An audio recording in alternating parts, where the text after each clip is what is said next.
আগামীকালকে আমাদের দেশে ঈদ উল ফিতর পালিত হবে। আমরা ঈদ উদযাপন করব ইনশাআল্লাহ। আফগানিস্তান 2 দিন আগে করতেছে, সৌদি আরব আজকে করতেছে, আমরা আগামীকাল করব। কারণ কি? রাসূল আকরাম সাল্লাল্লাহু আলাইহি ওয়াসাল্লাম ইরশাদ করেছেন, সুমু লিরুয়াতিহি ওয়া আফতিরু লিরুয়াতিহি। চাঁদ দেখে রোজা রাখো, চাঁদ দেখে রোজা ছাড়ো। চাঁদ দেখে রোজা পালন করা, চাঁদ দেখে ঈদ করা, এটি নবীজির নির্দেশ। ফাইন গুম্মা আলাইকুম ফাউদ্দু সালাসিনা ইয়াওমা।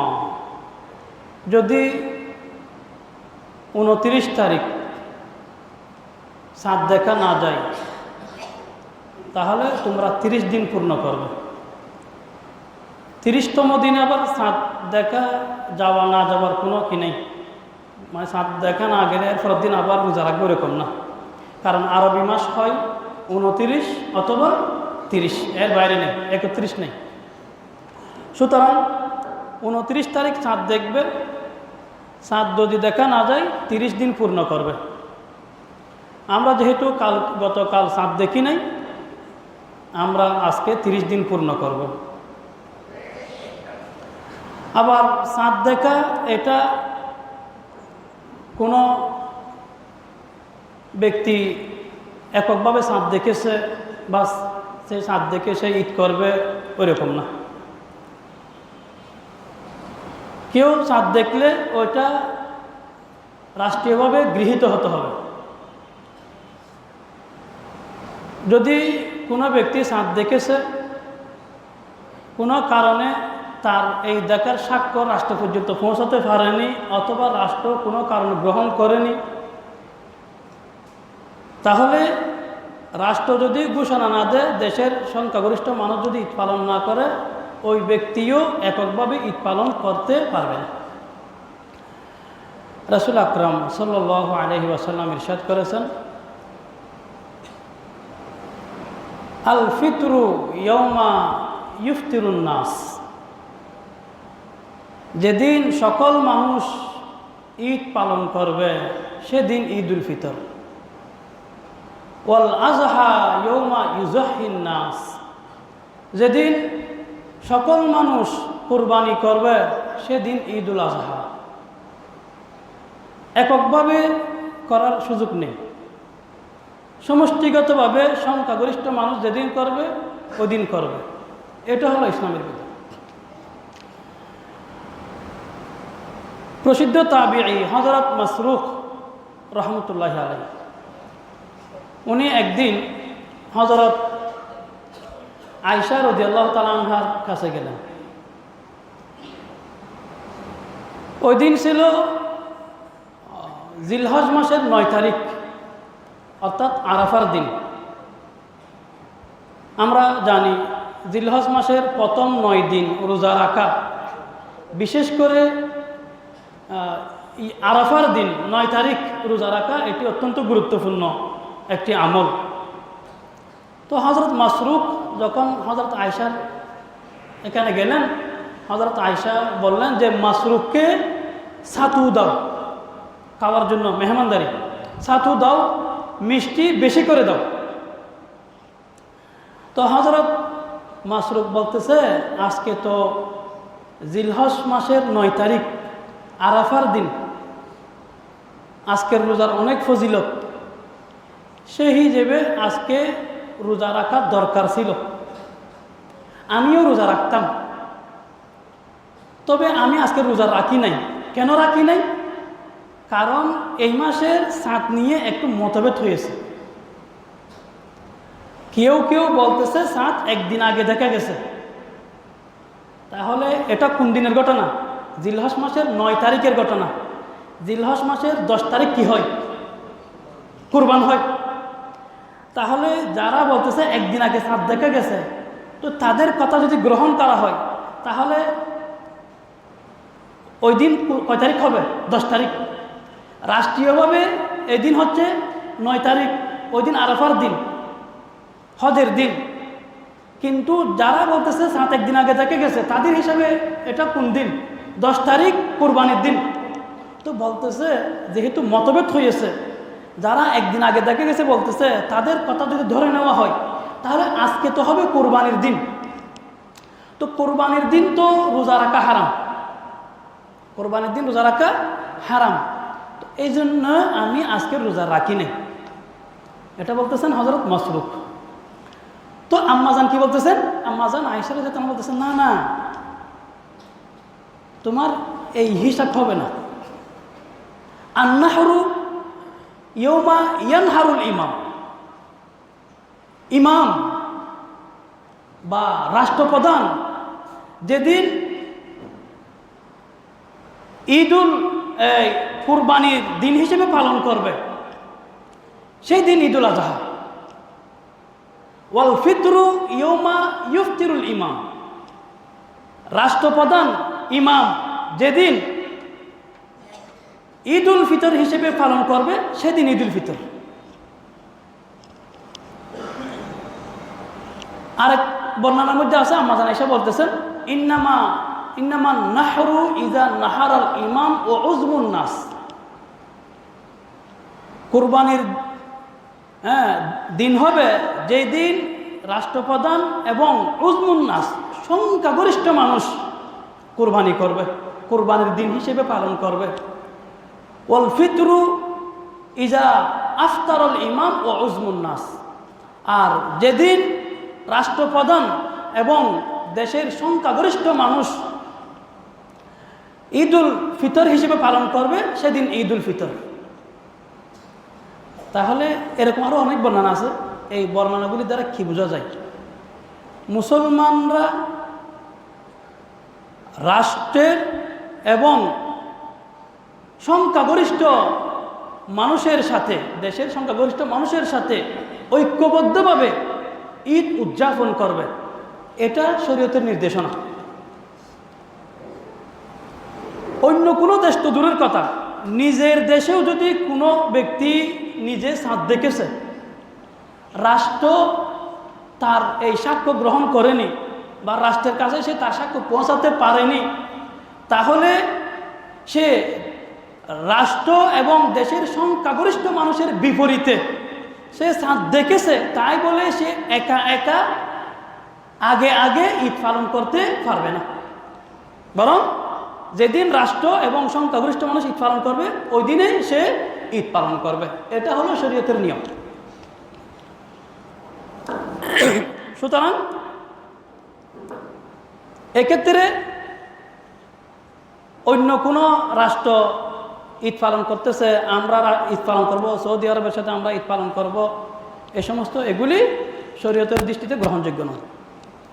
মুআজ্জাজ হাজিরিন, আমরা ইনশাআল্লাহ আগামীকালকে ঈদুল ফিতর আমরা উদযাপন করব, এতে আর কোনো সন্দেহ নেই। যেহেতু আজকে 30 দিন পূর্ণ হচ্ছে, এর চাঁদ দেখা যাক বা না যাক, এর পরের দিন ঈদুল ফিতর।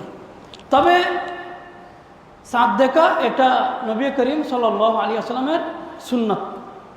এজন্যে আমরা এই সন্ধ্যাবেলায় মাগরিবের পরে আমরা চাঁদ দেখার চেষ্টা করব।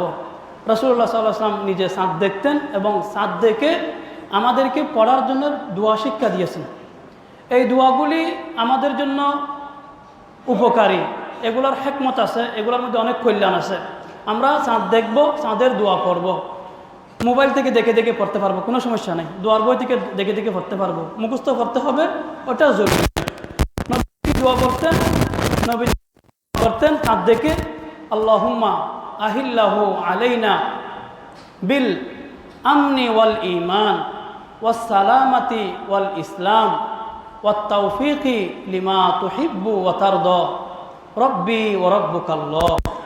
আল্লাহুম্মা ওয়া আহিল্লাহু আলাইনা, এই চাঁদকে আমাদের উপর উদিত করুন, এই চাঁদ, এই মাস আমাদের উপর আপনি আমাদের কাছে, আমাদের মাঝে সূচনা করুন।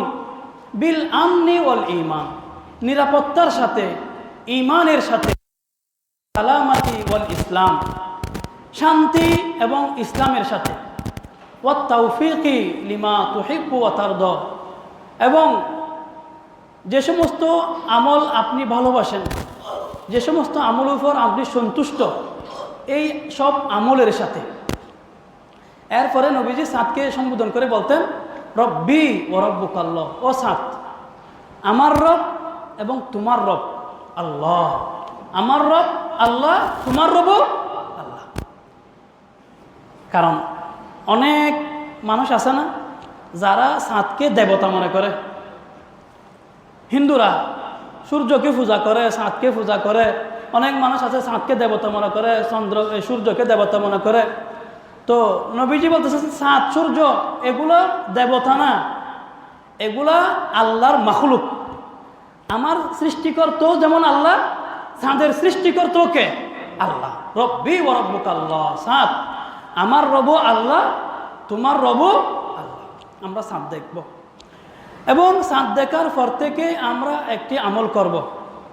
এই আমল আমাদের মাঝ থেকে একদম হারিয়ে গেছে, অথচ এটি একটি গুরুত্বপূর্ণ আমল এবং স্বয়ং আল্লাহ সুবহানাহু ওয়া তাআলা এই আমলের কথা কোরআন মাজিদের মধ্যে উল্লেখ করেছেন। সেই আমলটা কি? বেশি বেশি তাকবীর পড়া।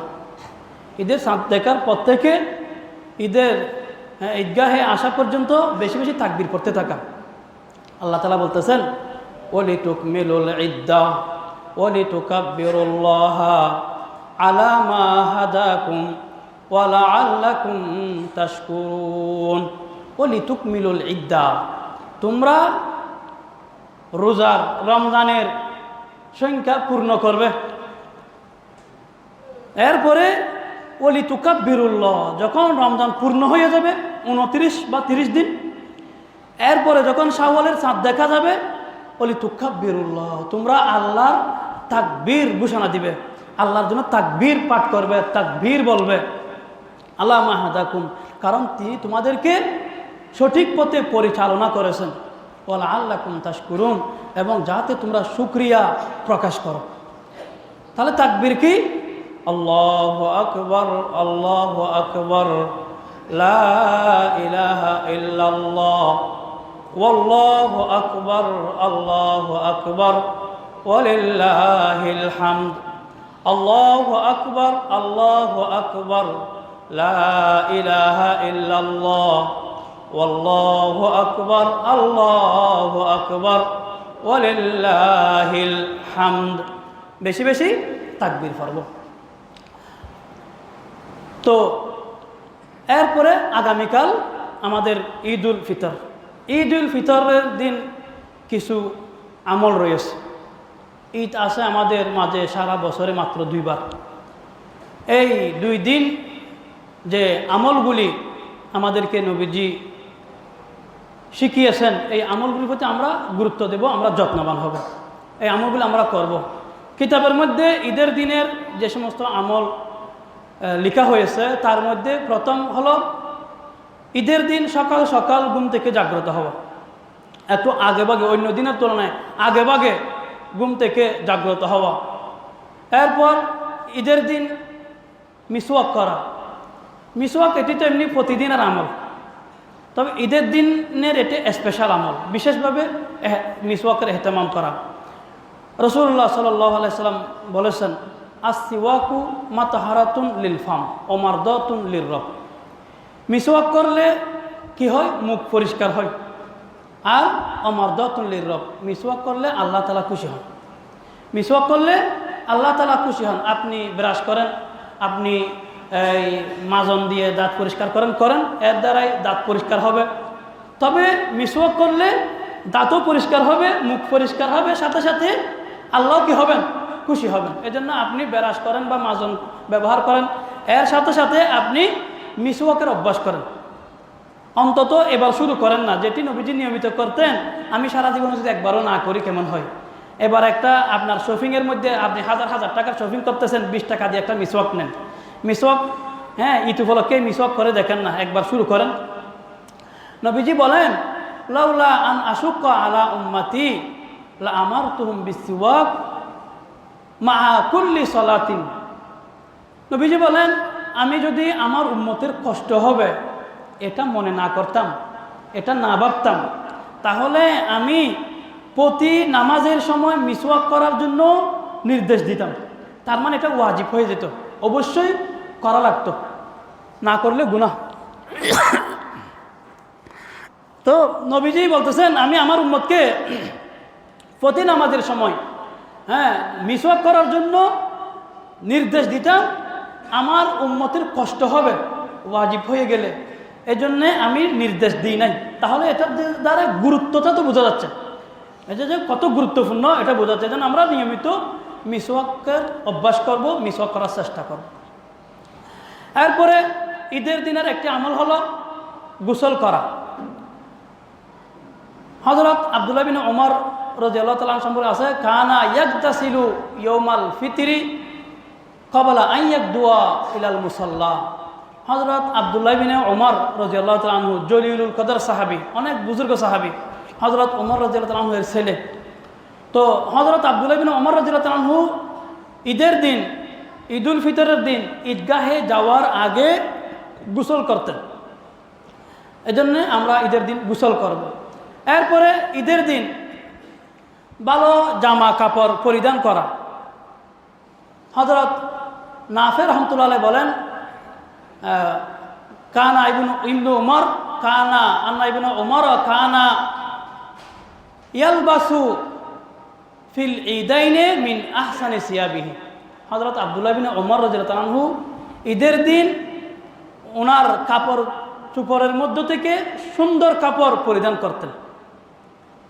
এটার মানে হলো তৌফিক থাকলে আপনি নতুন কিনবেন, তো তৌফিক না থাকলে নতুন কিনতেই হবে ওই রকম না। আপনার কাপড় চোপড়ের মধ্যে যেটা সুন্দর, যেটা ভালো, যেটা আপনার বেশি ভালো লাগে ওই কাপড়টা পরবেন। এখন আমাদের যে অবস্থাটা হয়েছে যে করতেই হবে, ঈদের শপিং করতে না পারলে ঘরের মধ্যে অশান্তি হয়, অনেক ঘরের মধ্যে রাগারাগি হয়, কান্নাকাটি হয়, ঝগড়াঝাটি হয়। এটা হলো বাড়াবাড়ি। ঈদ আসলে যে আমাকে ধার দেনা করে, ঋণ করে আমাকে শপিং করতে হবে, শপিং করতে না পারলে ঘরের মধ্যে অশান্তি সৃষ্টি করতে হবে, ঝগড়াঝাটি করতে হবে, কান্নাকাটি করতে হবে, অনেক টেনশন করতে হবে, ওই রকম না। বরং আপনার সামর্থ্যের মধ্যে যেটা আছে, তৌফিক থাকলে কিনবেন, তৌফিক না থাকলে যেটা আছে ওইগুলোর মধ্যে থেকে ভালো কাপড় পরিধান করুন। ঈদের দিনের আরেকটি আমল হলো ঈদের দিন সাজসজ্জা গ্রহণ করা। সাজসজ্জা মানে শরীয়তের গণ্ডির ভিতরে থেকে সাজসজ্জা। শরীয়ত যতটুকু সমর্থন করে, শরীয়তে সমর্থন করে না এরকম সাজসজ্জা করলে ওটা গুনাহ হবে। যেমন ধরেন মেহেদি লাগাবে কারা? ছেলেরা না মেয়েরা? মেয়েরা। মেহেদি লাগানো এটা মেয়েদের কাজ, ছেলেদের কাজ না। তো এখন অনেক ভাইয়েরা আছে মেয়েদের মতো মেহেদি লাগাতে চায়, মেয়েদের মতো মেহেদি লাগাতে চায়, অথচ পুরুষদের জন্য মেহেদি লাগানো এটা নিষেধ। মেহেদি ব্যবহার করবে মেয়েরা। এরকম এখন বাজারের মধ্যে অনেক পোশাক আছে, পুরুষের পোশাক বাজারে ছাড়তেছে, এগুলো মহিলাদের পোশাকের মতো। এগুলো মূলত ট্রান্সজেন্ডার বা যারা এখানে সরাতে চায়, সমকামিতা এজেন্ডা যারা বাস্তবায়ন করতে চায়, এদের একটা প্রজেক্ট। বাজারে পুরুষদের জন্য মেয়েদের 3 পিসের মতো ডিজাইন করে কি করতেছে, পোশাক ছাড়তেছে। আবার অনেক মেয়েলি মার্কা পুরুষ এগুলো আবার কিনতেছে, পরতেছে। তো কোনো পুরুষ মহিলার মতো পোশাক পরা, আর মহিলা তো পুরুষের মতো পোশাক পরতেছে, আপনারা দেখতেছেন, ফ্যান পরে, শার্ট পরে, গেঞ্জি পরে, আল্লাহ হেফাজ করুক। তো কোনো পুরুষ মহিলার মতো পোশাক আশাক পরা, কোনো মহিলা পুরুষের মতো পোশাক আশাক পরা, এগুলি শরীয়তের মধ্যে নিষিদ্ধ। হাদিসের মধ্যে আছে, লাহানা রাসূলুল্লাহ সাল্লাল্লাহু আলাইহি ওয়াসাল্লাম আল মুতাশাব্বিহিন মিনার রিজাল বিন নিসা ওয়াল মুতাশাব্বিহাত মিনান নিসা বির রিজাল। নবীজি যে সমস্ত পুরুষ মহিলাদের সাদৃশ্য অবলম্বন করে, মহিলাদের মতো পোশাক আশাক পরে, মহিলাদের সাদৃশ্য অবলম্বন করে, যে সমস্ত মহিলারা পুরুষের সাদৃশ্য অবলম্বন করে, পুরুষদের মতো পোশাক আশাক পরে, নবীজি তাদের উপর অভিশাপ দিয়েছেন, তাদের উপর লানত করেছেন। এজন্য কোনো পুরুষ ভাই মহিলাদের মতো সাজসজ্জা করবেন না। আর কোনো মেয়েদেরকে, মা বোনদেরকে, নিজেদের ঘরের মহিলাদেরকে পুরুষের মতো কাপড় চোপড় কিনে দিবেন না। অনেক মহিলারা সাজসজ্জা করতে গিয়ে ব্রু প্লাক করে, অনেকে দাঁতকে চিকন করে, হ্যাঁ, অনেক মহিলা এই ফরসুলা ব্যবহার করে, নকল চুল। দেখেন এখানে অনেক মানুষ আছে না, বাড়ি বাড়ি এসে চুল সংগ্রহ করে, মহিলাদের চুল, এগুলা দিয়ে কি বানাই, আবার চুল বানাই, মহিলাদের ব্যবহারের জন্য চুল বানাই। এগুলা বিক্রি করা হারাম। মানুষের কোনো অঙ্গ বিক্রি করা জায়েজ, কোনো মানুষের অঙ্গ বিক্রি করা জায়েজ নেই। তো এই চুলগুলো তো মানুষের অঙ্গ, এই চুলগুলো বিক্রি করা জায়েজ নেই। এই চুলগুলো বিক্রি করে আপনি যদি এদের থেকে ছেলেদেরকে কি ওই আপনি যদি কি কিনে দেন, ওখানে কোনো খাওয়ার জিনিস কিনে দেন, এগুলো হারাম। আপনি যদি এগুলোর বিনিময়ে টাকা নেন, ওই টাকাটা হারাম। এই জন্য চুল বিক্রি করা যাবে না। এই চুলগুলো দিয়ে, মানুষের চুল দিয়ে যে কৃত্রিম ফরসুলা বানায়, কুফা বানায়, এই কুফাও যদি কোনো নারী ব্যবহার করে গুনাহ হবে। এদের উপর নবীজির লানত। যারা ফরসুলা ব্যবহার করে তাদের উপর নবীজির লানত, যারা ব্রু প্লাক করে তাদের উপর নবীজির লানত, যারা দাঁতকে চিকন করে এদের উপর নবীজির লানত। অনেকে টেটু করে না, টেটু, এগুলোর কথা হাদিসের মধ্যে আছে। যারা আল ওয়াসিমা ওয়াল মুস্তাউসিমা, যারা টেটু করে, যারা টেটু করায়, এদের উপর নবীজির লানত। এগুলো করা যাবে না। এজন্য মেহরবানি করে, এখন তো এগুলা আগে করতো ইহুদি খ্রিস্টানরা, এখন আমাদের অনেক অবুঝ মুসলমানদের ছেলেদের হাতে, গায়ে, গলায়, বিভিন্ন অঙ্গে টেটু দেখা যায়। এগুলি মারাত্মক গুনাহ। এজন্য মেহরবানি করে এগুলো কেউ করবেন না। ঈদের দিন খুশবু ব্যবহার করা এটি সুন্নত। এজন্য আমরা আমাদের শপিংয়ের মধ্যে হাজার হাজার টাকার শপিংয়ের মধ্যে আমরা 50 টাকার, 100 টাকার, 200 টাকার একটা খুশবু আমরা কিনবো। ঘরের ছেলেদের সবাইকে, পুরুষদেরকে আমরা এই ঈদের দিন আতর খুশবু দিয়াবো, ব্যবহার করব। তবে মহিলারা আতর খুশবু ব্যবহার করবে শুধু নিজের ঘরে। মহিলারা আতর খুশবু ব্যবহার করে রাস্তায় ঘুরবে, মহিলারা আতর খুশবু ব্যবহার করে বেগানা পুরুষদের মজলিসে যাবে, এটা নিষিদ্ধ, এটা মারাত্মক গুনাহ। রাসূলুল্লাহ সাল্লাল্লাহু আলাইহি ওয়াসাল্লাম বলেন, আল মারআতু ইযা ইসতাতারাত ফামারাত বিল মাজলিস ফাহিয়া কাযা ওয়া কাযা। কোনো মহিলা যখন এই আতর খুশবু ব্যবহার করে পুরুষদের মজলিসে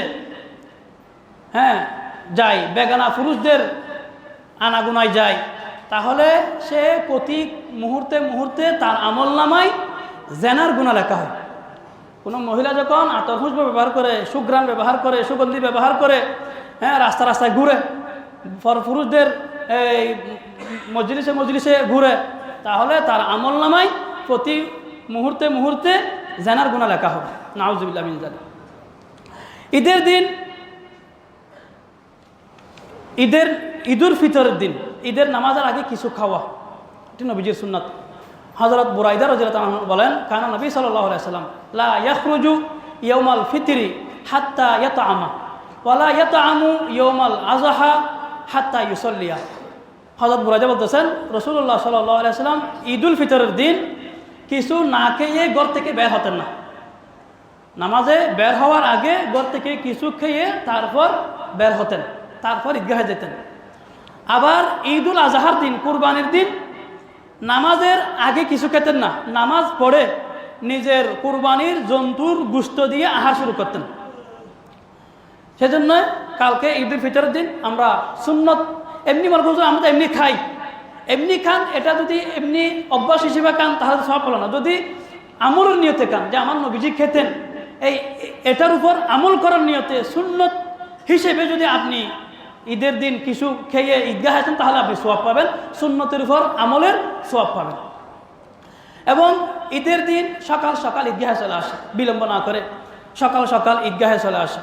হাদিসের মধ্যে আছে না, রাসূলুল্লাহ সাল্লাল্লাহু আলাইহি ওয়াসাল্লাম ইয়াগুদু ইলা ইয়াউমা ফিল ঈদাইনে ইলাল মুসাল্লা, নবীজি ঈদের দিন সকাল সকাল ঈদগাহে চলে যেতেন। এখন আমাদের অনেক ভাইরা এমন আছে যে এমন বছরে মাত্র এই 2 দিন ঈদ হয়, বছরের এই মাত্র 2 দিনে তাদের কপালে ঈদের নামাজ জুটে না। আস্তে আস্তে দেখা গেল ঈদের নামাজ ছুটে গেছে, আস্তে আস্তে দেখা গেল ঈদের নামাজ একের কাজ চলে গেছে। এটা হলো অবহেলা। এই জন্য ঈদের দিন একটু সকাল সকাল, এটা খুশির দিন, আনন্দের দিন। ঘুম তো প্রতিদিন যাচ্ছি, ঈদের দিন এত ঘুম কিসের? সকাল সকাল উঠবো, উঠে আগে ভাগে রেডি হয়ে গোসল করে কাপড় পরে সাজসজ্জা করে আমরা ঈদগাহে চলে আসব, যেন ঈদের নামাজ আমার ছুটে না যায়। ঈদের দিন নবীজির আমল হলো পায়ে হেঁটে ঈদগাহে যাওয়া। নবীজি ঈদগাহ তো নবীজির বাসস্থান থেকে দূরে ছিল, ওখানে যাওয়ার সময় নবীজি কোনো গাড়িতে করে, ঘোড়ায় করে, উঠে করে যেতেন না, বরং হেঁটে হেঁটে যেতেন। হাদিসের মধ্যে আছে, আন্না নবী সাল্লাল্লাহু আলাইহি ওয়াসাল্লাম কানা ইয়াখরুজু ইলাল ঈদি মাশিয়ান ওয়া ইয়ারজিউ মাশিয়া।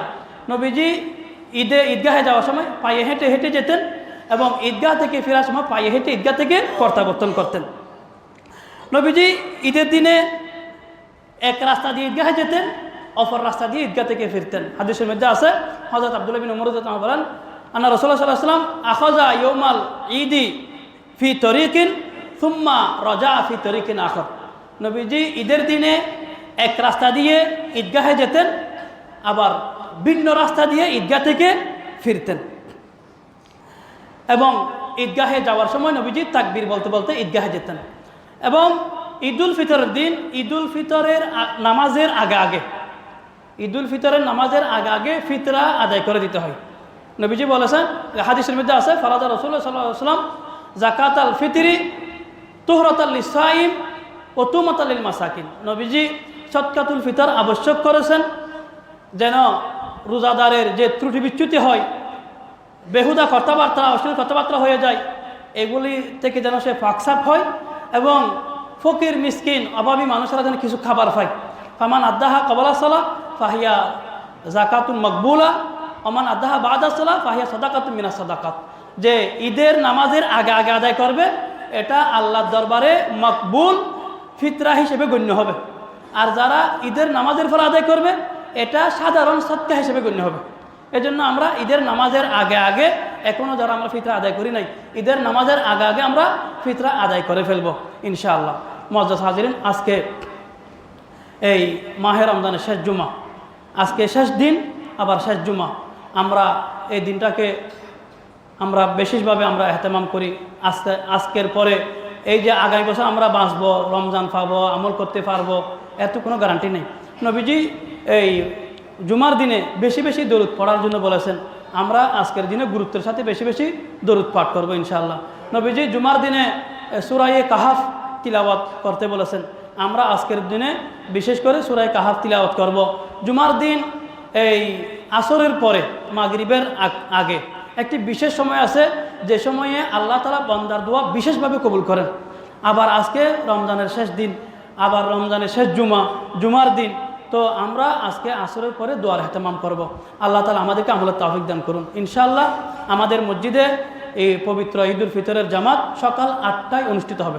যথাসময়ে ঈদের নামাজ হয়ে যাবে ইনশাআল্লাহ। এই জন্য আমরা কাল বিলম্ব না করে আমরা আগেভাগে মসজিদে আমরা চলে আসব, ঈদের নামাজে শরীক হব। দারুল উলুম দেওয়ান পাহাড় মাদ্রাসার পক্ষ থেকে একজন আলিম দ্বীন এসেছেন। আমরা নামাজের পরে মাদ্রাসার জন্য সহযোগিতা করব ইনশাআল্লাহ। আমরা যারা সুন্নত পড়ি না, সুন্নত পড়ে নিই।